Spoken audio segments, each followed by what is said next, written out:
Hi அக்காஸ் and அம்மாஸ். உங்கள் வீட்டு வாண்டுங்க. எனக்கு ஃப்ரைட் ரைஸ்னால் கெச்சப் தான் வேணும், ஃப்ரெஞ்ச் ஃப்ரைஸ்னால் கெச்சப் தான் வேணும், எல்லாத்துக்கும் கெச்சப் கெச்சப், அதுவும் எனக்கு சூப்பர் மார்க்கெட்டில் விற்கிற கெச்சப் தான் வேணும்னு சொன்னாங்கன்னா இந்த வீடியோ காமிங்க குட்டீஸ்க்கு. அதுக்கப்புறம் கண்டிப்பாக அந்த கெச்சப்பை வாங்கவே மாட்டாங்க.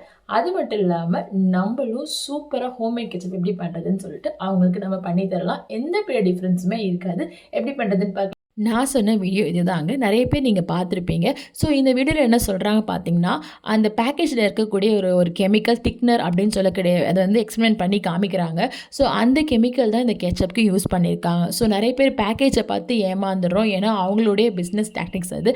பட் ஆக்சுவலாக அதில் தக்காளின்றது ரொம்ப கம்மியாக தான் இருக்குது. மற்றபடி நிறைய கெமிக்கல்ஸ் தான் இருக்குது, which is not good for health. அது நம்மளுக்கு ரொம்ப உடம்புக்கு கெடுது. ஸோ அதனால் நம்ம என்ன பண்ணுறோன்னா இந்த மாதிரி திங்ஸ் எல்லாம் அவாய்ட் பண்ணிவிட்டு நம்ம வீட்டிலேயே ஹெல்த்தியாக செய்யலாம். ஸோ அந்த மெத்தட் தான் நான் உங்களுக்கு இன்றைக்கி பண்ணி காமிக்கிறேன். ஸோ இதை பற்றி இன்ஃபர்மேஷன் நான் கீழே ஷேர் பண்ணுறேன். ரெசிபியை செக் பண்ணிக்கோ.